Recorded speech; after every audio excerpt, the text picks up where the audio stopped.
Good evening, everyone. Welcome back to the Evermore podcast, your Newcastle podcast, and the Evermore YouTube channel. I'm your host, Chris, and I've been joined by the SAS tonight. I've got statistics in Mark, and I've got the sultry tones of diary. So, how are you doing, boys? You okay?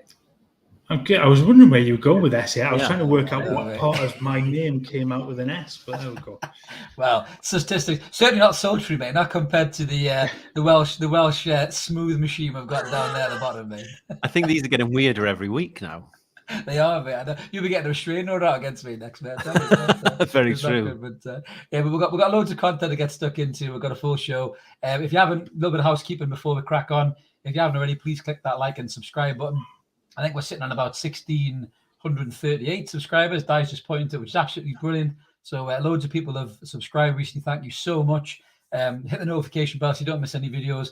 We love the comments as well. We love the positive comments, and we also love the constructive comments as well, which we had recently where somebody had mentioned that my language was perhaps a little bit fruity in the last transfer video. So just a pre-warning for anybody who's maybe a bit too young, maybe a bit impressionable. This is not CBeebies. There is an F and there is an occasional Jeff in this podcast as well. So if it isn't something that you're interested in, or you think mommy or daddy might not be happy with you doing it, maybe you should jump off now. But equally, if you couldn't give a shit and you don't mind a little bit of swearing, let's just crack on with the show, guys. So without a shadow of a doubt, let's get stuck in. So the first subject we're going to cover is obviously the review of the game, lads. It was well, I'd say a draw was a funny one. I'm going to come to you first on this one, Di. Some people saying hard-earned point, Brighton are really good and all that. We don't really know how good they are because Man United was the team that they beat, and the under-9s could beat Man United because they're absolutely crap. So it's hard to say whether it's a great point, whether it's a 2 points drop. But what was your take on the game, mate? It's a tricky one. I think ultimately it was a point gained rather than 2 points dropped.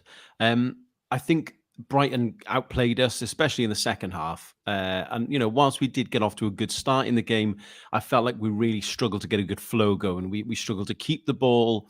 And I think of our kind of big name players, if you like, a lot of them didn't have a good game.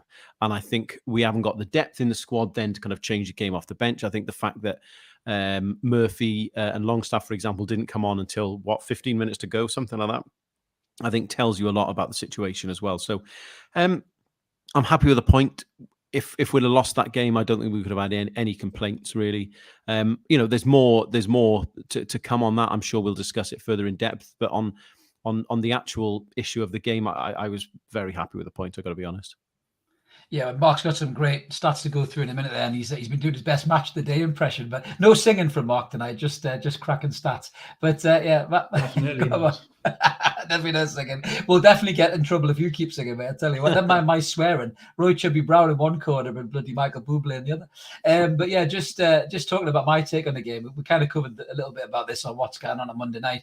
It was a frustrating game, Di. You're right. I think that the big guns just didn't fire. I think ASM had one of them shocking games that he can have where I don't want to turn into an ASM bashing show, which I know you mentioned, Di, in the comments as well previously when we were talking. But I think when he's in a game like that, unfortunately, when you're so frustrated about how the game's going, you're looking to him as the creative spark to make something happen, and maybe unfairly he's put under too much pressure. There was one bit he did, though. I think I mentioned this on Monday, Mark, didn't I? The corner where it drives me mad. If I was playing with him, I'd scream at him.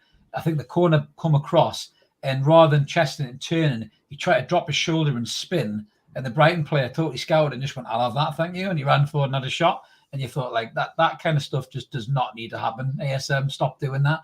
And that's something that you may never coach out of them. But, in terms of the back four, I thought the back four, we're all right in terms of the moving around of players. Dan Burn, the tallest left back in the world, but he did all right, steady away.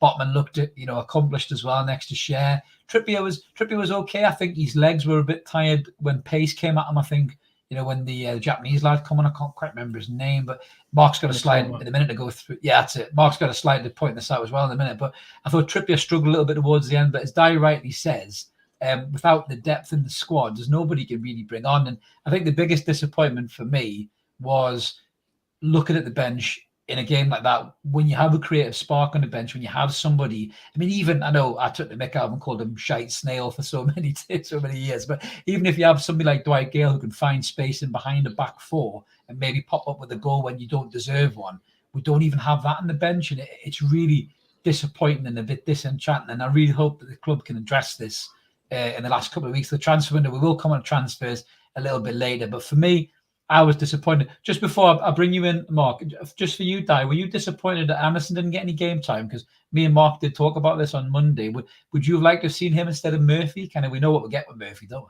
Yeah, to be honest with you, I've said it before here. I'm not Murphy's biggest fan, far from it. I don't think he's up to it. I think he's quick and he can, if he's got space to run into, I think he can be dynamic, especially on the break. But he's just not Premier League standard. I think, you've been hard on Gale. I've always quite liked Gale. I think I would have kept him around, to be perfectly honest. But obviously the lad wanted to go. I think also on the point you made about the back four, I think we, as fans generally, kind of float up and down. And 1 minute, obviously James isn't here to defend himself, but 1 minute they're the best back four in the history of football, and the next they're not up to much. So I do think we've got to be careful with that. I think equally it's fine to criticise some of our players. I didn't think Trippier had a good game. I think Cher and Botman were okay. I think they did what they needed to do. They were fine. I thought Dan Burn, bless him, looked a bit out of water. I think he looked a bit lost at times. I thought Pope was probably the man of the match for me.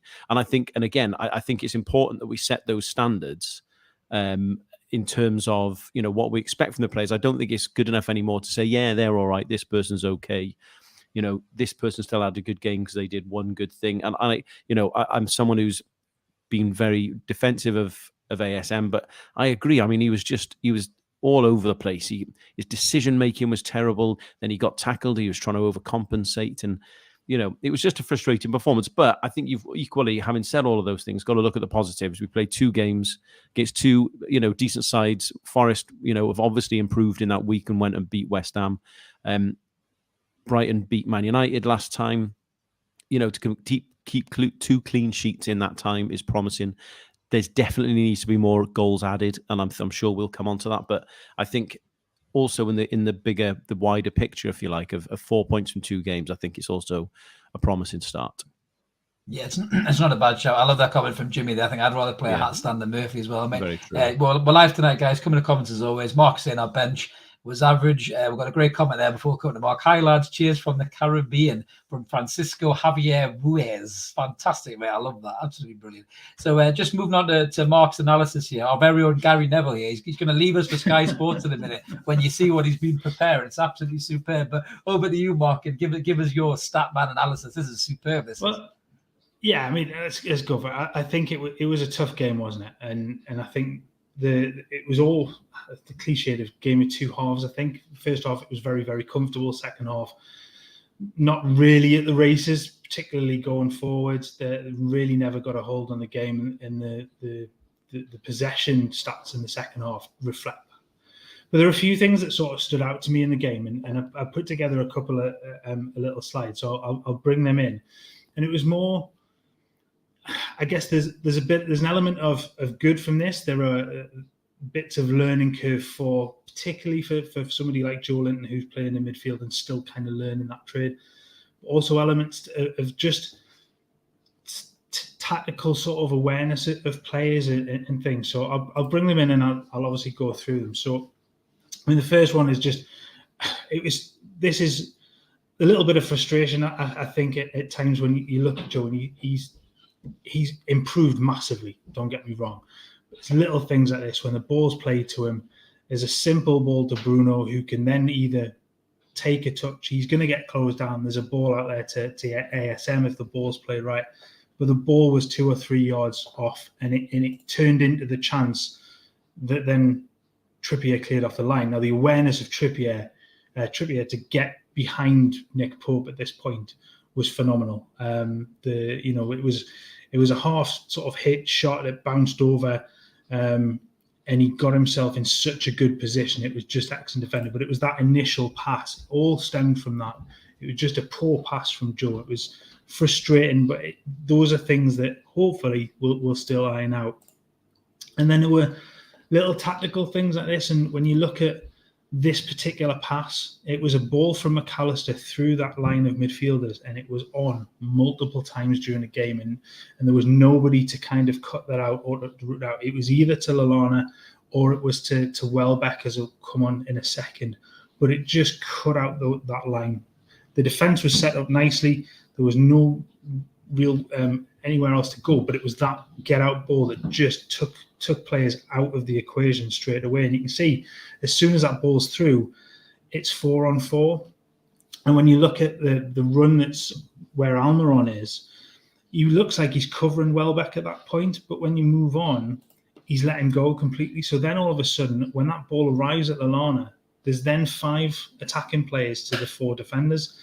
Now, as it turns out, it gets played to Gross, who then plays it in, and Lallana's found that gap again. So he moves in from sort of that second that shaded patch outside the box, and he moves into the box without being tracked. None of the midfielders really get anywhere close to him. Almiron completely stops. Bruno makes it to the edge of the box. Joelinton makes that run to try and close down the cross, which is absolutely fine. That's what you sort of expect. But there's just acres of space for Lallana to be hit with that ball, and it's only his poor finish that really that lets that down. Can I just say something there, Mark? It's really interesting to say that, because I really agree with that. And I thought it was a notable tactic on the weekend, with the heat and everything else, that we wanted to sit in a bit, play a bit deeper, but actively have people in front of us so that it didn't have spaces in behind. And I think the idea, ironically, was to I think we're quite happy if teams crossing the ball against us. I think we kind of back ourselves in the air. So I do think that was a notable tactic. I think what was really interesting is that only really works if that midfield 3, which you highlighted before, is in the correct position. And I think we get done on the turnover a little bit too many times. And I think looking at this is another good example where I think often Willock, and I'm not critical of him, I think he's had a good start to the season, but he's just that little bit out of position, just that little bit gambling sometimes on balls. And again, far from just his fault, but he often gets caught up in that, I think. And then you're relying on Joelinton basically to play as a midfield 3 on his own at times. And I think whilst the initial tactic is to have that in front of us, and it worked, I think we've also got to be careful of how we work in transition, because the chance you showed there is a perfect example of that. Sorry, where we just got turned over and we're 4-on-4 at the back, which is not good enough, really. No, yeah, for me, actually, that's a good point, Mark. Just to quickly chip in and all that, I think Longstaff might have had more discipline. I think in that shape, that midfield 3. I think I said that in the pre-match preview. I think I wasn't sure whether Willock would have kept his place being against a side like that and the way that they play. And I know Longstaff has limitations as a player, but I think his defensive discipline, as Di points out about Willock, I think Longstaff has a better defensive discipline, Mark. Wouldn't you agree? And maybe him in that midfield 3 could have dropped a bit further, as Di suggested there. Possibly. I think maybe tactically you looked at that. I think Willock gives you a huge amount of work rate, and he's shown that. And he's definitely better going forward. But there was never any sign really of that at the weekend, where he was getting into those forward positions and being a threat like that. And in that case, especially sort of in the second half, as that went on, there was more and more sort of places where Willock wasn't quite in the right position. And one of these, in actual fact, in a second, you see where it kind of gets in the way almost as well. So we are getting some comments there, Mark. I know you got some slides there. We're getting some very anti-ASM comments, and I've noticed that William's saying that ASM will never be the answer, and Emma's agreeing that he hasn't got the end product. I know you've got some slides, Mark, just to maybe jump into them ones. This was one of the frustrations I have with ASM as well, but you really clocked this with the stats there. Just show us what ASM was doing, him and Miggy in particular, and why it's so important that we add quality in those areas, mate.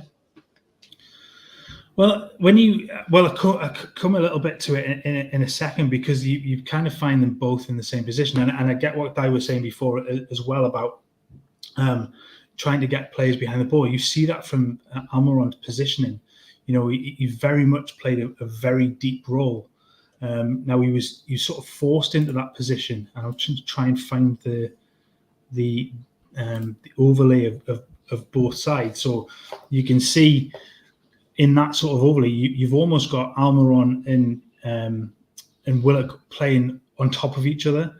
Now they're sort of Almiron's forced backwards by the fact that Webster is playing so high, and Webster's average position of the weekend was just about in Newcastle's half. Now, for a centre half, that's a huge push forward. He's actually playing in front of his two central midfielders at that point. So that forced Almiron to play further back anyway. And it's that sort of then, I guess you come back to the quality thing about he hadn't quite got the quality to then push back and be in positions where he was going to be a threat going forward. And again, you look at what ASM is, it's that final product again. There just wasn't any. Whenever there was a threat going forward, there was very, very little.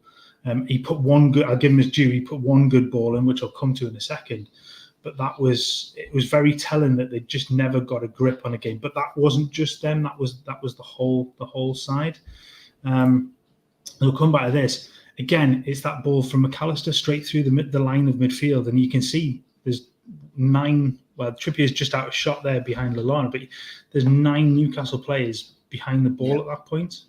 It's a good point by BT there. He's saying we got outplayed by not having the ball. That's a good show. I come back to almost the way that it's set up, and I almost think they should have potentially gone a little bit more like for like in terms of fronting them up, and it just didn't work. You had nobody sitting in that sort of hole. We sort of touched on this, I think, offline before, about is having that defensive midfielder that plays in that gap behind the midfield. Yeah. But again, look at this, that ball is on again. It goes into Welbeck, and then I've got lots of arrows on this one. The ball out wide from Welbeck out to March, huge space there. That's fine to a point because the defended that line is quite good. At this point, there's a sort of point in this moment where Almiron looks up and he looks towards where Trossard is, and Trippier at this point is trying to cover both Lallana and Trossard because he's got to be aware of obviously the flick on behind him. And when that ball goes out wide, at this point you should be screaming Almiron to cover one or the other. At this, I'd probably be suggesting he covered Trossard because Trippier's got sight of Lallana and can cover that. And as that moves on, Almiron started to make a move, but he never gets anywhere near. So Trippier's almost half committed to one, but can't quite fully commit. And then you start to look at the midfielders in front of that box, and you've got Bruno and Willock on top of each other pretty much. Joe's tracking, I think, the run of Pascal Gross at that point. So that's fine. The defensive line, other than that, is absolutely fine. And then when the cross comes in, Lallana's made that break into that gap where Trippier is trying to cover but hasn't quite got there. Almiron's still nowhere near that defensive line. Yeah. But the more funny fact for me is look at the positioning of Bruno and Willock. They are literally stood on each other. And that huge gap, that yellow highlighted area, is where if March doesn't play that ball in, and it's a brilliant cross to Lallana, and he really should score at that point. But that out ball to then McAllister, who's screaming for it. That pullback's there. The thing is here, though, I've got to say, I agree with a lot of what you said there. I actually thought when this happened at the time, two things. One, brilliant save by Pope. Yes. But also here, and I'm not knocking Botman because he's not been around for a long time. I actually thought this was defensively was his cock up here. Because if you look here, perfectly highlighted, the reason that Trippier has got 2 people there is because Botman's not got anyone. And I think part of that is because Byrne was also slow to go out. I'm not just pointing the finger at Botman there, but I think organisationally, I think that issue was there. And I think the reason for that, the knock on, you're talking about, someone mentioned a comment in a comment there about the press. That's absolutely spot on. We allowed them to press us, and because we're so deep, then we did not get out at all. And how deep we were was a concern to me. And again, I get that the game plan might have been different because of the conditions and who we were playing, blah blah blah. But if we're setting up to be a pressing team, then that has got to continue all the time. And I understand Eddie Howe knows more about football than I ever will, but I do think my only concern from this game was, it was fairly obvious to me and everyone, I'd imagine, watching with half an hour to go, that we were far too deep. And I can't give you all the solutions, but I do think that if we're going to be a pressing team, then we need to be a pressing team a lot of the time. And I think if we're going to go and finish top 8 in the league, then we've got to be more productive, if you like, against teams like this. And I don't think we did that. Sorry. Yeah, just a good point here from Ash. I was just about to say this, Ash. I think if Matty Target's in that side, this doesn't happen, because I think Target goes out a lot quicker to Solly March, and then I think Botman drops in, Share drops back, Trippier possibly drops back and picks up Trossard. Miggy's always going to be a bit of a headless chicken, I think, defensively and offensively. He's a bit like a puppy chasing a ball, isn't he? You don't quite know where he's going. But I think if Matty Target's in that back four, I think he presses March a lot quicker, and I think that enables the other players to read potentially the other runners, Mark. But it's a brilliant slide, Mark. It does point out an issue. If we do that against City the weekend, we're in big trouble, mate. That's it. But let's remember, this isn't having a massive go at these. These are little things that are just picked up. So it's not. It's just little areas to kind of go, well, look, this is how it sort of came across. So thanks. I had to put that up. Ash is loving the Gary Neville style. Can you watch your language? Watch your language, please, Ash. We're not having that. Yeah, come on, Ash. Come on. This is a family-friendly show, Ash. Why are you playing that? I'll skip the ones before, because it was just talking about sort of those little sort of issues with defensive. But actually, that one showed how well Joe actually read that point of play. This one for me, this was going the other way in the second half, and it just kind of highlighted a little bit of a problem going forward, where I'm not sure there was any sort of cohesion, because Newcastle won the ball back. I think it came from this right-hand side where Almiron picks the ball up. And I highlighted that area on the left where there's just no one. There's nobody heading towards that space. Joe just doesn't get anywhere near it. Wilson is starting to make that move in towards that area and does get to about where the end of that arrow is. But at this point, there's a moment, a couple of seconds later, when Almiron looks up for that left-hand side, and there is just nobody there. And you're sitting looking at this with 7 Newcastle players within 20 yards of each other. On that right-hand side, you've got both wide players playing within 5 yards of each other, where ASM, yes, it's evolved too quickly for him to be on the other side of the field at that point. He has come across. But I think this showed the lack of a target, and it comes back to him not being there. Matty Target's probably making that run forward to get into that sort of area, whereas Dan Burn, as much as he can get forward, doesn't quite have that awareness as a fullback, although he's played there lots of times, to get into that position, so that when that play evolves, that the only outball at this point is for Almond to play it to ASM. Now, ASM does very, very well. It's a great ball in, and it causes havoc, and Wilson nearly gets on the end of it.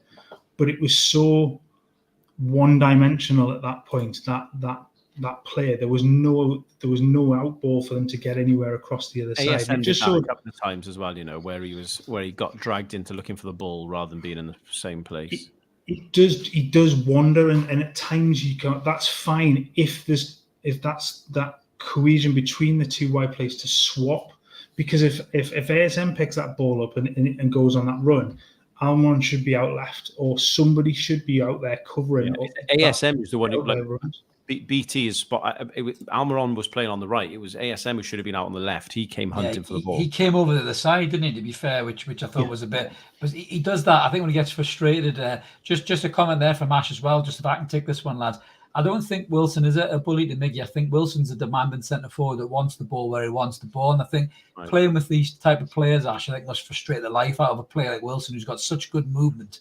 When you make that run repeatedly, he's bound to get pissed off with these guys messing around doing 85 step overs, or someone who just run to the corner flag and licking it like a little puppy dog, like Miggy does, bless him. But if we add quality to the side, I think you'll see Wilson be less pissed off with his wingers, I think. Really. And all centre forwards are demanding. All centre forwards are like that because they want the best for them. Because at the end of the day, what they want to do is put the ball in the back of the net. So they're going to demand the very highest quality from anybody around them, because that's how they get their goals. So. Absolutely, that's a good point as well from Ash. Yeah, absolutely. Well, listen, guys, if you like what Mark did there, we think it's amazing. Mark's the main man for stats. That's probably what we're going to be more leaning towards, Mark, isn't it, for our post-match reviews? So that they might not be straight after the game as they have been previously. So we'll maybe have it maybe a day or so later. But we are looking for more analysis like that. So don't bother with Gary Neville and Jamie Carragher. Come on, Evermore, and check us out with our little arrows and gadgets and everything else. So brilliant job, Mark. Absolutely brilliant job. Just a couple of other comments there before we move on to the next section. So we've got Francisco, beg your pardon, saying, I don't agree, Chris, because He only complains with Miggy. He doesn't do the same with ASM or Willock. Yeah, maybe you got a point there, mate. Maybe, but I mean, I'm not sure about that. I've seen him bollock a couple of them as well, to be fair. But I just think he must get really frustrated in his defence. I mean, he is a selfish centre forward. Could you imagine what Shearer would have been like with these two? Jesus, he would have been screaming at them. So I think they're probably lucky that they're not got another centre forward. Imagine Ronaldo, bloody Nora. So it was a FIFA RTG saying, "I'm sorry, 9 times out of time it must have been ASM 10. Just loses the ball. 10, that's it. ASM just loses the ball. Right off the season, and Epstein then hasn't got a clue. Pure cheapness. Fair enough. He must be having a rant on them keys. But yeah, we've got some great comments as well there, mate. You're getting your props there, Mark, from Francisco. Absolutely brilliant. Thank you. Great stuff, mate. So yeah, these are coming a lot more, guys. So definitely keep it ever more. If you haven't subscribed, hit the button, and there'll be loads of these coming. So moving on to the next section after the game. There was a story doing rounds that Newcastle United are apparently being lined up as the next side to be in the All or Nothing documentary. If anyone's just seen the clips of that infamous Arsenal episode where we beat the Mr. Jameses and Arteta having a wobbler in the changing room, it's beautiful, absolute poetry in motion. So check that out. But we have different opinions on this. Mark, I'll just come to you first on this one, and then we'll get the Di's comments. I know how I feel about it. Is this right for the club to do this right now, or is this just a distraction, or is this about commercial revenue? What do you think, mate? I think you can look at it as a good thing. I think it's been so closed off anyway, the club, hasn't it, to any sort of outside, and this gives an avenue to see the people at the club.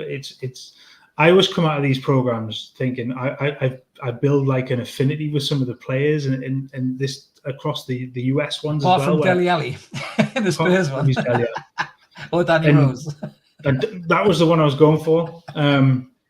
But yeah, you come across and you see these players as people rather than players sometimes, and you come out of it with really good feeling about them. And sometimes it is good to see how the club ticks, how it gets on. Exactly that sort of thing. Like, I didn't know. I've come out of the Arsenal one so far with actually much better feeling about Arteta. That his passion for his players and his passion for the game and stuff is just written all over him as he's given those speeches. And I love his drawings. I love his pictures that he draws as well. However childlike they are, I just think it comes across really well. And I think I'd rather see it now as the club's building than once it's a finished article, because I think it shows the journey. It gives you something to look back on and go, Jesus, yeah, we lived through the building of this complete, huge club that they now are in 10 years' time or whatever. We were there at the beginning. We watched this. We lived through this part, and to see that build and to see how the club works, I just think would work really well. And it is commercial revenue as well. At the end of the day, it'll bring fans in from all over the world too, because it's on Amazon, so it's going to be shown all over the world. So I just think it was a really good thing. And I think it's one of William's comment there about the Sunderland one was comedy. It was, but you know what? I came out of it and I actually felt something. Don't you for dare the say you had an affinity for Sunderland on this channel. Not the you club, will be out here quicker than I can say evermore.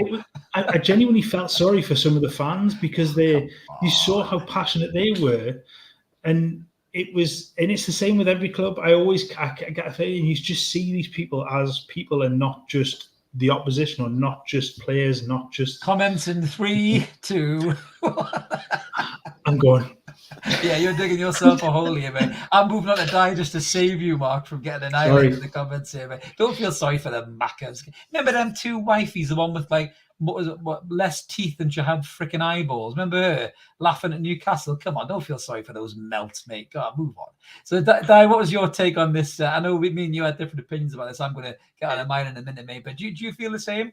Yeah, to an extent. Yeah, I think it's important commercially. I think it's important, and I think the owners. I think that the point that someone made in the comments there about humanizing the owners a little bit, I do think there's a part of that might be considered. On a personal level, I think I'd quite like to have an insight into what it's like. I agree with Mark. I like the little drawings. It's made me like Arteta. Equally, with the Mackems one, my interest on the Mackems one was Chris Coleman related. Absolutely, of And, course, yeah. and it made me realise just what a shit deal I think he had there. So if anything, it made me dislike the Mackems even more, which was great. Apart from the fellow who drove the taxi, I like the taxi driver, man. I liked him. But Yeah. I've never watched it. I need to watch it. It is worth a watch, aside from the obvious comedy of them getting relegated at the end of it. But I think it's an insight. I think my only issues with it are, I think it will be a stick for other fans to beat us with, which I don't really like. And I also think that at the moment, do we need... It's a good job I stopped you, Mark. You got more of these. Sorry, Di, go on. No, it's fine, mate. I'm enjoying them. No, I just wonder if we need this intrusion at this stage. Is my only big reservation. Like I say, on a fan level, I think it'd be great to have that insight. Yeah. Yeah, I don't know. I've got a splintery arse. I'm sitting on the fence on this one. That's about. I'm very much on the same level as you are there. For me, I understand, the commercial revenue, I understand the exposure and everything else, but I just worry that if you think back to that kind of Liverpool documentary, that Brendan Rodgers and his envelope, and then he got all the David Brent comparisons and all that stuff. I don't want that to happen to Eddie Howe. Whatever Eddie Howe does behind closed doors works for the players. The players, respond to it. The fans respond to it. The staff respond to it. You don't have to expose your entire operation to the world, in my opinion. And I also don't quite think we need that distraction yet, as Di rightly says. We're very much in the middle of a building process here, a building process between, the fans, between the players, between the media. For a long time, Newcastle have been a bit of a laughing stock, really, thanks to the fat controller who had in charge of the club, But I understand why the club would look at it, but I just don't think we have to whore ourselves out every single possible commercial element that comes across the desk right now. Yes, I think Ash had said earlier on in the comments that last season would have been a brilliant documentary to watch the rapid change. Remember that movie Major League with Charlie Sheen, with the baseball team, where they're totally crap and they lose all the games, and then all of a sudden they go out and win the whole thing. It would have almost been a bit of akin to that, really. So last season probably would have been the time to have done it. I just don't want Newcastle United to become something that these wankers put on Twitter because Eddie Howe has quoted something or quoted a saying, and the players have really responded well to it. And they go, "Oh, look at him, he's David Brent." I don't want that to happen to the club. So I've got reservations that people will kind of twist it and manipulate it to sound worse. And then obviously there is the Saudi PIF links that these journalists need no encouragement to jump on. And I think if anything is involved in there, if you see, one of the Saudi PIF members is going to be in there, people will be throwing the comments in and all this other stuff. And I don't think we need it. I really sorry, I'm just laughing at Ash there in the comments. Sorry, Ash, I watch my fruity tone. Beg your pardon, dear boy. I'll have to start doing this like Troy Hawk's shoulders back and be all refined and everything. But for me, I just don't think it's the right time. I don't know what you guys think, if you agree with that or not. I think the thing for me there is, and again, not my perspective, but just from the club side, I really do think that the revenue thing is a big part of it, and I think they've talked about wanting to expose that, and the more exposition they can get to that, I think is really important. Ironically, I think, like Ash is talking about the in the nose there, I think it may actually shut a lot of that down, would be my flip side to that.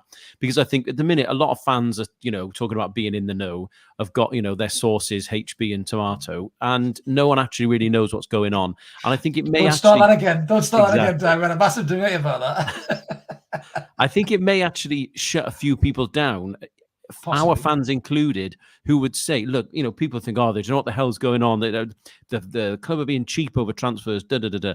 Well, actually, if we got some exposition into what was actually going on, I think it may actually, you may not like the outcome, but it may explain it a bit and kind of put people who fundamentally don't have a bloody clue what they're talking about, us included, on the transfer front, back in their box a little bit. I'd like to think that we're quite realistic about what we're expressing and what we're talking about transfer-wise, but I think it might help. I think ultimately, my final decision, if I was pushed off the fence, would be the PIF thing. I just don't think we need that extra dimension of people questioning. And again, I've not been here for the Saudi debates, so I'll keep my opinions relatively to myself on that front, because I do think we've got to be super aware of where the money's coming from in that situation. But I agree. I also don't think we need to put ourselves in harm's way in that instance. And I think it's different with Man City because they've done it, or they did it, sorry, at the end of their project, or, when their project is in good shape. And I think how can I say it? The glory, the positives, if you like, that the Man City owners took from that was very much in the background. I think everyone knew they were there, but they didn't need to say, look what we've done, look what we've done. That's there for the world to see. Whereas I think in our instance, I think it might just be a bit too early in the game. And I think we've just got to be super wary of not pushing ourselves too far in front of that particular bit of limelight, Absolutely. Ash agrees with you there, mate. He says you're totally spot on. And he wrote a piece on João Pedro today for Vital Newcastle. Yeah, plug. No doubt, Ash. Absolutely, mate. We're going to get stuck into that a little bit in a minute with transfer talk. But just get your last opinion on this one, Mark. That Dyer makes a really good point there. I mean, you saw how many knickers were wet worldwide when we launched that green and white strip, which was very similar to the Saudi strip, whether that was just a really bad decision by Castore or whether it was just, I don't know what it was, but we won't open that can of worms. But Dyer's got a very valid point there. We have to be very conscientious that our owners ain't winning Humanitarian of the Year award any day, any year. So do you really need to encourage that further spotlight on you when you're in such a delicate time of your process, No, but I guess the flip side of that is, do you show how much the club is being run without the influence of that as well? And does that help Newcastle's cause by showing, look, yes, they are our owners, but at the end of it, it's not just the accusations that are thrown for whatever reason, whether it's where you're going to throw sport washing or whatever at the club. Yeah. But just, they're the benefactors, they're the guys in the background that are funding it. But actually, they've got the right people in place to actually do the day-to-day, and they then haven't got those accusations thrown at them as much. I don't know. It's a difficult one. I'd love to see it. I think as a football fan, I'd love to see the journey. I think the issue that I said with the City, like Di said with the City one, it was kind of the end of the journey. It's not quite, but they're there. Whereas I'd like to see, I like the underdog bit. I like the build from the ground floor up, and I think that works so much better. And I think why the Arsenal one has worked in the way that it has, and why I think I've enjoyed it more, is because they were shocking to start with, and those players that then they brought in and the evolve of the squad and things over that season it worked really well. So. I like the idea of it. I get the negative side of it. I get the possibility of issues. That's because you're a football purist, though, and you love the story of the evolution of the team. Whereas a lot of people, I think, would look at it through different eyes, mate. So there's obviously pros and cons for both of it. Well, Dyer has just nipped out everybody to deal with dog issues, in case you wonder where he's gone there. He hasn't had enough and just ran off. So Ash was just saying in the comments there, I think our owners are being smart. But there's people who think they have HP and Heinz, like, really go away. They're making the fan base more of expectation. Yeah, I agree with that, Ash. It's moving on to the next section, actually. Sorry. Better get this one up for you, Di. Ash can see you sneaking out. I have told her this about your dog. Don't worry. Bloody dog. Sorry, I didn't want to bark in and ruin everything, so I thought you're better off seeing the back of me. Absolutely. Just one more comment about that there from Francisco. Spot on. This is not a quick fix. It's a long-term project. Some fans are getting desperate. So that probably moves us nicely into the next section, which is the transfer talk. There has been some transfer talk. Just before we kind of get stuck in this, I've just got a little bit of a soapbox moment on this. So I put this on Twitter earlier on that I'm getting a little bit sick of this, to be honest with you, that it's okay as a fan, certainly Nevermore in our comments, you're more than welcome. Any fans that have questions or doubts or concerns about the transfer activity, you're not going to get shut down. You're not going to be vilified, not on our channel, right? You're okay to have those doubts. You're a fan, and that's your God-given right as a football fan. What's really pissing me off, pardon my French to Ned Flanders, who put in the comments the other day, what's really annoying me about this is these self-anointed super fans that try and give you these moralistic codes of how you should and shouldn't feel about the club. It's your right to feel a way about a player or transfer window as a fan. That's entirely your right. People can come and buy the club, but nobody can buy your opinion. They have to earn your opinion. And the proof of the pudding is in the eating. If we sign the players we need in this window and we do well and we finish well in the league, all the negative noises will disappear. But don't railroad people on Twitter and tell them what they should and shouldn't feel. I'm not having that, so shove it, really. But moving on to the transfer window, Di, I'll bring you in after my little rant there. So, there is a player that we've been heavily linked to, and a lot of fans are a bit negative about it, myself included, which is why I used my fruity language in the last video. The player is João Pedro from Watford. Just to remind you, Mark has got a little stat slide, which does not make good reading. Hence why I swore a lot in that video. They're talking about nearly 30 million quid, I think, for this kid, Di. It's a massive no for me. I think some of the guys have even pulled it up in the comments as well. What's your take on this, mate? I mean, I know we need players, but are we going to pay 30 million quid for a kid who got, 3 goals in the Premier League last season or something? I think context is the important thing here. And I think, sorry, Mark, do you mind leaving the slide up one second? Of course. Yeah. I think context is the thing here, because if you look at this, right, it doesn't make good reading. I can go along with that. I think it's also worth mentioning that last season he got 3 goals in a Watford side that, by its own admission, were in absolute free fall. They were a shambles. The goalkeeper Foster's come out and said all sorts about the managers, and I mean the managers more than I think 3 managers in a year. I think so. The context there is a little bit relevant. I think ultimately, if you want to go and get a 20-year-old who you think has got the potential to go on and achieve something in the game, then I think you've got to take a bit of a gamble once in a while. And I think we talked about Ekitike before. Realistically, you and I and everyone else don't really know much about the lad. We're looking at stats and clips on YouTube and what else, and we just don't know. And he was doing what he was doing in the second tier in France. The guy could have been shite. Apologies. Could have been rubbish, and we don't know ultimately, because we haven't seen him in our side, in our setup.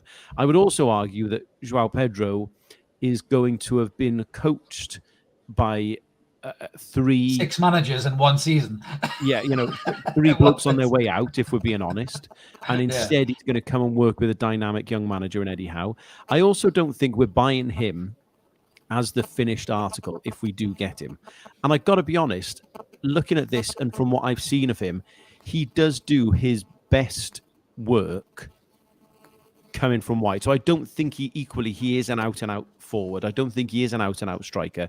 I think we want someone who can be versatile. I think we want someone who can replace ASM and make a difference off the bench. And if Callum Wilson gets an injury, I think we need someone who else can go up front. I think that's why we're looking at this guy. Look, if I'm being brutally honest, is he the dream signing? Absolutely not. However, I do think we need someone here. I do think we need someone who's going to make an impact off the bench. And I do think he could contribute for us. He's great with the ball at his feet. He's quick. He's dynamic. He does track back, as Mark has mentioned in the stat there. 30 million, I agree, is a lot. I think that would be my sticking point. But his quality as a player, I think there's some potential there. Yeah, absolutely. But we've got some comments coming in there just before I get your take on this, Mark, as well. We've got William has said that João Pedro is a risky signing, but the upside, as Di says, he's very young. Mark said 30 million quid is outrageous. May as well play that plank of wood. I don't know, mind you. I mean, I'm sure he'd be better than Chris Wood, but as I said in the video, I'm probably better than Chris Wood at the minute, and I'm 40 odd and fat as a fiddle. I won't say the F word. Question to interrupt you there before you swear is I was just about to say that in terms of alternatives, actually. So thank you, John. Was Iheanacho was someone I'd be all over. Yeah, absolutely. My thing. How much did we pay for Perez? Oh, Perez was 1.5 million from Tenerife or something like that. So I think it's important to reference that when you're gambling on someone, you can gamble like that, and you spend 1.5 million, and we go and sell the lad for 25 or 30 or whatever he sold him to Leicester for. Sometimes, if we are trying to climb the lead, trying to climb the ladder a bit, those gambles aren't cheap anymore. People have a premium on their head. We want young, hungry players. For me, I've only seen clips of him. I've tried to watch some stuff in the last day or so about him. I'd rather him than Wood every day of the week, month, and year. So, I also think that is worth that bearing in mind. We don't need someone to come in for now. We need someone to come in who's going to be good in 2 or 3 years and can relieve Wilson and help grow our squad. I think that's the big thing for me as well. This doesn't need to happen today. He doesn't need to hit the ground running, so to speak. Sorry, I've talked a lot. Absolutely. That's okay. We've got Jody Toon for live saying, well said, Di. Who would have thought Liverpool would have paid 45 million for Jota? What is he worth now? But you see, for me, Jody Toon for live, I think Jota was a much better player when they signed him than João Pedro has been for Watford. I mean, if you talk about Watford, I'll bring you in here, Mark. If you talk about Watford last season, who's the best players that come to your mind? You go, there's Miller, Sarr, and Dennis are the first two that come to your mind, really. We didn't sign either one of those two. We've signed this other kid, or we're going to sign this other kid for 30 million quid. What did Dennis go to Forest for in the end? It's around about 20, I think he's gone for in the 10 end. million quid less. I get what you're saying, but I do think Pedro has a much better upside to him. And the Jota comment I also get, but I also know that the market has moved on. So the 45 million that they paid for Jota would be probably closer to 60, 70 million now in that terms. That's the way that the market sort of moved. And I don't think they make that deal. It's a tough one.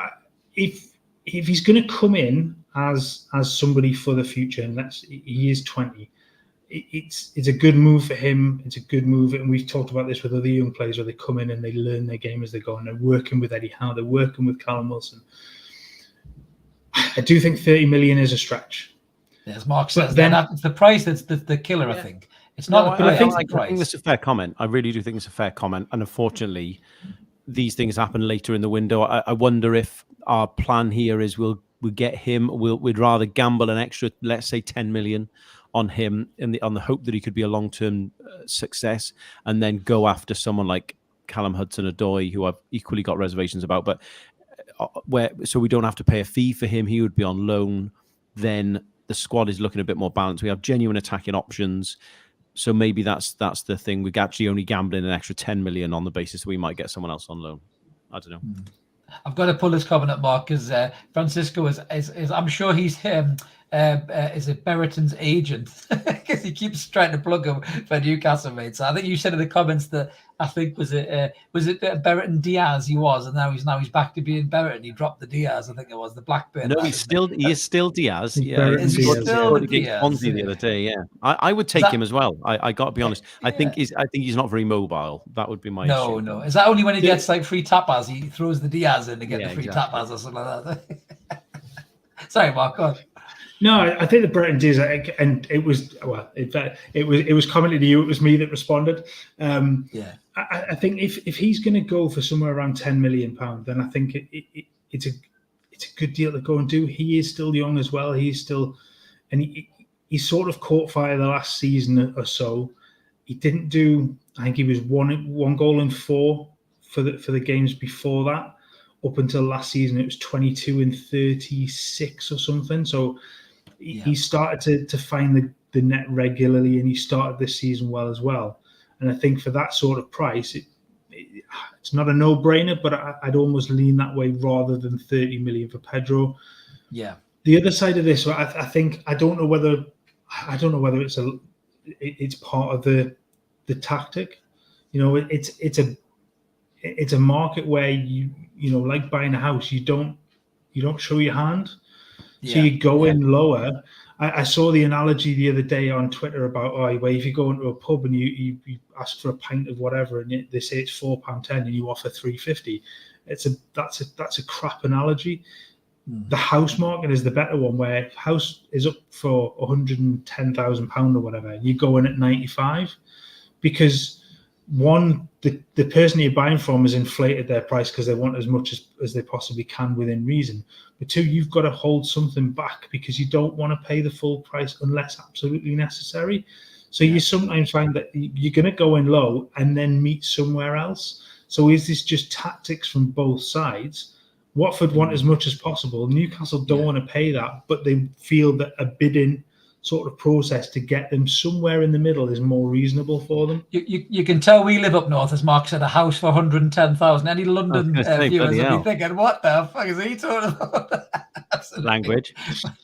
I said, what the? I'm quiet there. I'm very quiet there. That's my new tactic to try and stop the 12-year-olds getting offended. Mind you, my daughter's 12, and I've heard them talk, by the way. So my daughter's 12, and I've heard them talk. They swear more than I do. Just Mark's comment there saying that just because he's Brazilian, that was something I said. It seems to be every Brazilian player we're linked to is suddenly mint, just because Joe Linton and Bruno are class and everything else. That does wind me up a little bit. And Jody Toonfly was just saying there, just before I let you back in, Di, that Dennis wasn't a big goal scorer. He scored 10 goals once in his career. So it's a fair point, mate. But sorry, Di, what were you going to add in there, mate? I was just going to add about the boy from Benfica. I think what's also important to Eddie Howe, looking at the signings he's got in for the most part, is also Premier League experience or playing in British football. Doesn't involve a big move, etc. I think that's a big part of the thing for him. And I think, for what it's worth, again, having watched YouTube clips and not much else, the boy, it's the best scouting, mate. It's the best scouting. The boy at Benfica does look a bit of a better player. But again, it's still a gamble. He's moving from Portuguese league, which is definitely not as high a standard. He's, you'd be moving country, new language. There's a lot of stuff that goes into that there. So to me, in terms of a gamble, I think the two of them aren't massively different. I got to be honest. Yeah, no, I agree with Francisco there, Mark, about it does seem like it's grasping at straws a little bit. I am not falling for that one, Blue Army. I do like that, mate. Well done. I'm not falling for that, mate. I have seen far too many Simpsons episodes to fall for that one, my friend, but good effort. John's back in the comments as well. I'll tell you what, we should hire John as a scout. He's got some great scouting tips here, mate. Good show, mate. So he's got another great player there linked, obviously playing over in Germany. Looks a player, the kind of player that Howe wants. You'd like to think that our scouting network has expanded exponentially, since all the investments been made in the kind of backer scenes as well. We did have Rich earlier on in the comments, who's an Everton fan. You're more than welcome, Rich. Thanks for coming in, mate. Everton also linked with Diaz as well. I think Everton have been linked with a lot of players, haven't they, mate, to be fair? So BT is saying that Benfica will not make a decision on Ramos. I did hear this, Mark, until after the Champions League at the end of August. That's frustrating, isn't it? Because if we're left to hang on, we're going to have to move to the targets, aren't we? Possibly, but also if they get knocked out pretty, if they I guess if it's not looking good for them, then does that help in terms of that transfer going through and going somewhere else? But the longer that goes on, the more and more clubs get involved, and it becomes more and more difficult to make that sense. It's always like those ones that are under the radar that happen quickly that you don't really hear about. It's stuff like this where you just get more and more clubs get involved as he plays more games and has, he shows just how good he can be. Because I mean, he's already got a hat trick this season in the Champions League qualifiers. So it's one of those where you want it done quickly, but by their point, they want to keep him around, because if they're going to do well in the Champions League, they're going to want him around. Jimmy's making a good point there about players that don't necessarily have to have Premier League experience. And just one more comment, Di, before you come in. I need to mention this. So Ash has said, Di, I wish you'd stop talking sense. This is a Newcastle related channel. Hyperbole only, thanks. Just a one for you, Ash. If you haven't already, apologies. Make make sure you subscribe to Di's podcast, Coleman Had His Dream. It's on YouTube, guys. Everybody listening, please go and subscribe to Di's channel as well. He's obviously one of our family members here at Evermore, but he's got a really cracking channel too. So smash that button and subscribe to his channel too, guys, as well. So go on, Di, over to you, mate. No, very kind of you. I was just going to say thank you. The Premier League experience, I think, is just what Howe prefers. So the Ginola, for example, reference was not what I was implying there. Sorry. I also think that Benfica are playing Dynamo Kiev tonight. So I think, given everything, the uncertainty that is happening in Ukraine, whatever, and the decent form that Benfica are in, I'd be very, very surprised if Benfica don't beat them home and away starting tonight. So I think if it's reliant on Champions League, I think we maybe need to look elsewhere. Yeah, I think you're totally right. Just a good comment there as well before we shift on to the next target, just before we finish up the show. So I think Jody Toonfly's got a point there, Mark. They're kind of damned if they do, they're damned if they don't, aren't they? If the owners don't play what the selling club wanted to get hammered, now they're close to doing it, they get hammered. So I kind of get that as well. But I think the problem that the fans are having, me included, is you don't mind paying, we're talking about Maddison for 50 million. They won't pay that, but they're going to pay 20 million less for this kid who got relegated last season. There's not a 20 million quid difference between Maddison and this kid. You know what I mean? It's just like pay the money for quality. look at the overall package. It's not just the fee; it's the wages that go with it. If you're going to pay 50 million for Maddison, you're going to have to pay a massive amount of wages to him as well. Whereas Pedro, that's true. His wage, yes, you might have to pay 30 million, but his wages will be far lower, and it's a much more manageable deal in terms of FFP, especially where you could potentially bring João Pedro in on a 6-year deal and spread that out. Whereas Maddison's maybe is a 4 or 5 year deal and it's spread out a little bit over less time. So there's those things to look at as well. So it's not all about the initial fee as well. That 30 million might be made up of different bits and pieces. So it's not just all upfront money, or it's not just, it might be appearance fees. It might be sort of cup winning or goal scored or that sort of thing. So it's all part of the negotiating tactics. So and for Newcastle as well, yes, it's like I said, it's dropping 20 million on a player that maybe is nowhere near as good at this point in time, but the wages might be a quarter of what you would pay out. Absolutely as well. Just so I think FIFA RTGs are saying we should have got Dennis. I would have rather had Dennis out of those two. But so swiftly moving to just a couple of the targets before we'll wrap up with a look at the City game. Callum Hudson-Odoi has been a player's link. Dye said he's got some reservations. I'll get his take in a minute.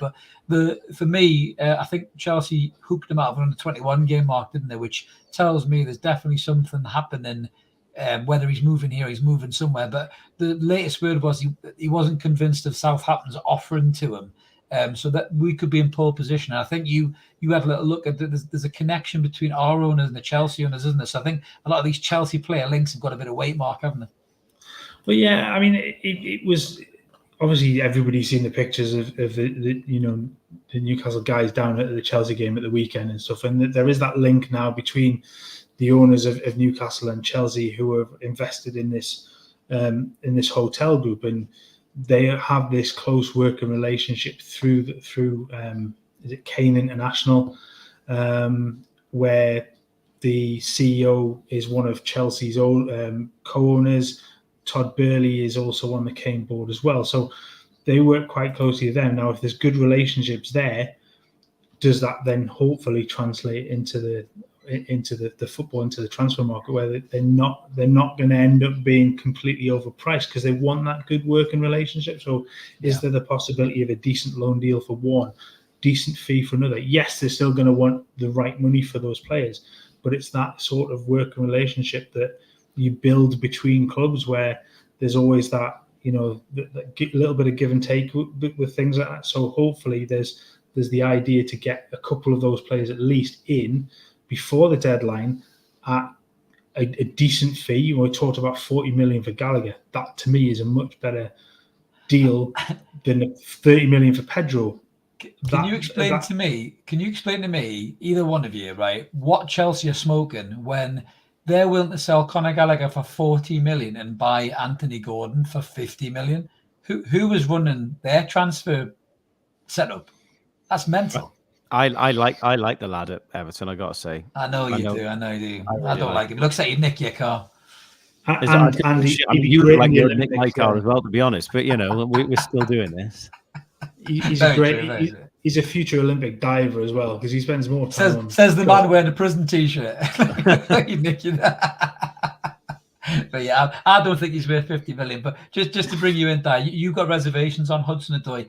Are you implying he maybe will fall into PK's famous no dickheads policy? Is that what you're trying to imply? Or? No, I don't think he would actually. I mean, he might be a dickhead. I've never met the man, but most footballers probably are, to be fair. Yeah, it's true.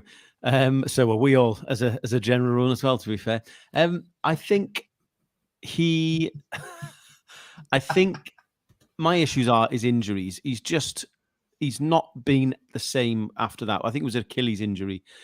And I don't want to get straddled with someone for a year who's going to be the one who's going to solve our problems, and he just can't play regularly. Someone mentioned in the comments about Pulisic. I would definitely prefer him. Yeah, there's chat of him going to Manchester United, which I'm not sure how I feel about. Of the lot of them, I would definitely prefer him. I would take Hudson-Odoi. I agree with John. If the deal's right, I think I'd get him. I do just have reservations about his injuries, and I wouldn't want him to come on loan and then just be a bit stop-start.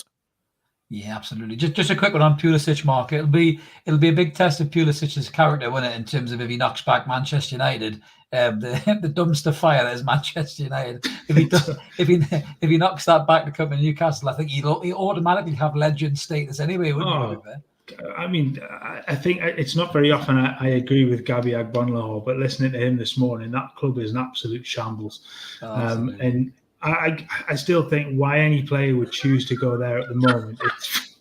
It's Jesus. You got Die, Ash. Hold on. You got Die going. Well done, mate. Oh, brilliant. But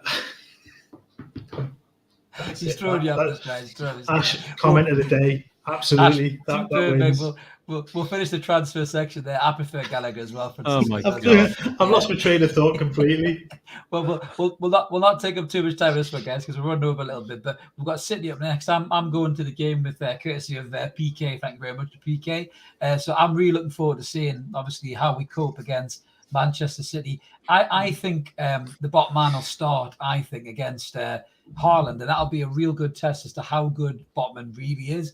I'm not going to put all the kind of assessment on whether Botman's a good or bad player marking that guy, because he's the kind of player that could torture any centre back, from any generation really. But going into this die, just getting your take on this as well. I mean, me personally, I think if we put in a good performance, I still don't think we'll get the points. I think we're going to get beat, whether it be at possibly 2 or 3-1.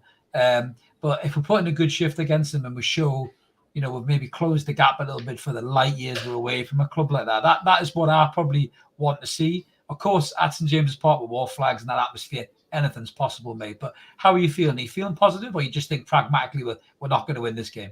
I think realistically we're going to get nothing out of it, and that's fine. I think there's a lot of clubs who would be the same. I think they're on a different planet to everyone. I think they're on a different planet to Liverpool even this season as well. But I think so. Miles away. Yeah. I think for me, I want to see us go into that game and not do what we did under Bruce, even Benitez, where we were just very, very passive in the game. I think the players we have, I think the players we have, I'd rather see us go and not have a go and overcommit and get embarrassed, but I would like to see us have a bit of a go at press them and whatever else. And you never know. It happened in that, was it a League Cup game? What feels like 100 years ago now? We beat them 2-0. We beat them 2-0. Adam Armstrong and Rolando Aarons, I believe it was. It was a goal. Yes.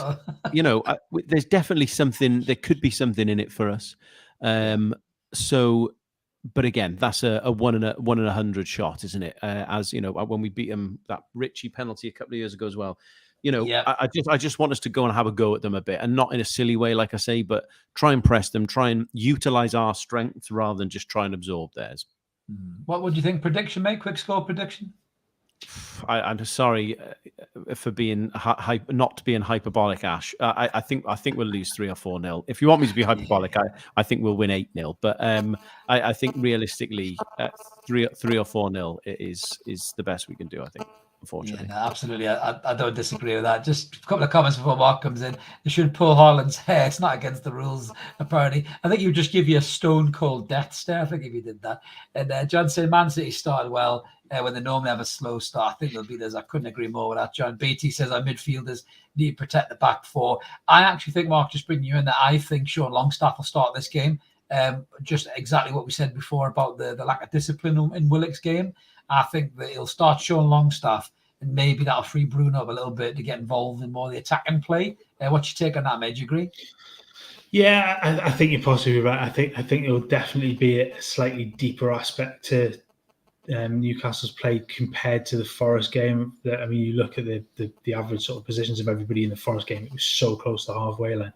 They played in Forest half. It's not going to be nothing like that. It has to be different. I think you're right. I think the discipline of Longstaff is going to be a lot more suited to playing against City than Willock does. If it's close, Willock later on to cause them problems as an impact player, I think it is ideal. I do think you can keep it closer. I don't think it's going to be 3 or 4-0. I genuinely think it could be close going in late in the game. I'm almost with Francisco at that point. I think maybe 2-0 is probably a good shout. I don't think it's going to be completely one-way traffic. They're going to dictate play. They're going to have the bulk of possession. But Newcastle have got those players to to break things up. And I think if Target is fit, it's key, because I think he gives you much better performance at left back, certainly. Do you think we could go 5 at the back, Mark? If just to quickly get your take on that, if Target is fit, 3 centre halves? It's a temptation, I think, but I think you run the risk of being too narrow in that regards, and your fullbacks almost overloading yourself with too many players in and around one player in Haaland. Or you play that way. I guess you can have somebody just sit on Haaland all day long, and with 2 other free defenders around to pick up anybody else that comes in, the likes of Gundogan or anything, making breaks late. Yeah. So there's 100 different ways to play it. I do think the way that Howe's, come at a lot of the games and playing very rigid way, but just changing the way that maybe the midfield plays, maybe like you say, bring in Longstaff and do that. Yeah, Ashes with Dye, he thinks a 3-0 defeat. As long as we fight, he doesn't care. We're nowhere near their level. BT said we've got no impact players on the bench to push a team forward. That's my worry. And John's feeling optimistic. He says they won't beat us, Chris. I'm confident. Joe Litton will cause problems for them in midfield. I just hope Target is back, or we are in trouble. I couldn't disagree with that, mate. I think Target is essential, really, after what we saw at the weekend. Francisco saying, I think we would be better served with 3 at the back for this game. Being a bit more defensive, still attack, push the wings forward with Trippier, ASM, and Miggy as a 10. And Ash says, take an early yellow and clatter him. Good show. I really hope Jack Grealish gets nailed early on, because that'll be the sweetest cheer in the stadium if that little pigeon-chested knacker gets nailed by somebody. So I'll be extremely happy with that. Just watching his little 90s boy band hair just going up in the air as he takes flight, while Joe Litton loafs him in the sky. I really hope that happens. I was going to say, you want that Andy Griffin start to the game where he just properly rattles through somebody in the first couple of minutes. Oh, man. That would be my team talk before the game. If I was Trippier, I'd just go grab a hold of, either Trippier, Target, or Joe Litton, and just go through him in the first challenge he possibly can, which would be brilliant. So just before we finish up, Jimmy's saying 2-1 to the tune. Who are the lads? No whiskey midweek, Jimmy. Come on, steady on. I think Ash is saying, Almiron. Oh, God, that's a good point, Di. There's a little bit of history there, isn't he? Think Miggy will stick one on, Jack? Or Miggy's not that type of player, is he? He's definitely not, but I think that would be absolutely hilarious. Oh, imagine he just goes in 2 foot and gets a red and just walks off smiling. As Miggy would. That'd be absolutely brilliant. Can I just come back on Jimmy's comment there about it says he accused me of being overprescribed stuff earlier on. Can I just play that one back to him now? I was going to say, yeah, Francisco thinks that'd be sweet as well. Even if Miggy scores, Miggy should score and do the Scott Brown thing when he did that in front of El Hadji Diouf. That's what he should do. Just celebrate right in front of Grealish's face. That would be absolutely superb. I forgot about this needle. I'm really looking forward to it there. John saying Grealish is the most overrated player ever. 100 million from his crazy. Sterling's a million times better. Do you know what? I agree with you, John. I would have kept the hold of Sterling. I think they lost the plot with that one. Aaron's just saying, you've got to go at them. Don't sit back or we'll get murdered. Totally agree. Jimmy's on board with what you're saying, Mark, as well. Absolutely. And Francisco's loving it too. So I think that's us pretty much wrapped up. What was your prediction, Mark, just before we dive off? What did you think? I didn't really. I kind of went along with what Francisco said, and I think somewhere in 2-0 is probably likely. I can't see Newcastle threaten too much, which is a problem. And I think whoever had the comment, there's not the players to come on and change things going forward, really. He said that, yeah. And that's part of the problem. So I think 2-0 is a good result, as mad as it sometimes sounds. But I love your optimism, John. I really do. John, that'll be superb, mate. Absolutely. We'll be having a drink at Logos after the game, mate, if your prediction comes in. And we'll toast up for you on Twitter. Give us a follow, mate. We'll raise a glass for you. And Francisco saying, go down swinging, not standing still. Absolutely. BT saying, anybody doing a watch along? We don't really do watch alongs, BT, to be honest with you, mate. I don't know if that's something you guys would be in for. Let us know. We could always give it a stab. Me and Mark have talked about that in the past. I'll be at the game, and because our stadium has no Wi-Fi, I can't do a watch along. And the stewards would kick me out. So that'd be a big trouble. I think there are plenty that do them already. So I think that's probably just jumping into it to football. On just going back to a subject from earlier on, we're talking about Benfica in the Champions League games. They are winning tonight already. So it's that's looking, yeah. What can I say? Do you know who scored? Was it the boy Ramos who scored? Do you know? Was it Gilberto? Let me just double check. Yeah, they're right back. So for all that, their right back has scored. So there you go. Superb. But that looks like that might be a change into what they do. So who knows? We'll see. Absolutely. Well, that's us pretty much come to the end of the show, guys. Jimmy's got a great comment. Thank you so much, Jimmy. We're glad you enjoyed it, mate. And Ash is in the comments too. Thanks for the chortles again, lad. Keep it the good work. We always try to, guys. And thank you so much to everybody who's tuned in tonight and the live in the comments. It really helps it flow. You know, me and the guys love it. We love bouncing off you, engaging with you. Hopefully, we haven't offended you with any fruity language or my fruity language. You know, and if you're not offended and you like what we do, please click the button, as I said at the start, like and subscribe. Help us get to that 1,700 mark. We're really, really close. And we just really enjoyed doing this, guys. So as the handsome devil's pointing there himself, the sultry Welsh wizard is pointing to where you need to click. But we love doing this, guys. We love having all you guys in the comments. So thank you so much. We'll be back, Mark, on, I think we'll probably do a post-match review. I'll be up for a match preview as well. That'll probably come out Friday or something. But we'll do a post-match review with some of Mark's Sky Sports slides, hopefully. So stay tuned to that one. And then Mark and I'll be back with what's going on Monday. And the boys will be back on Wednesday. I won't be here. The Welsh wizard himself has taken over hosting duties. So there'll be far less swearing and way more sultry tones. So I'm not sure about that. Next Wednesday for that. But thank you so much, guys. That's us all wrapped up. Let's keep supporting our team of McCoy United. And we'll catch you next time. Thanks, everyone. Take care, guys. Bye. Cheerio.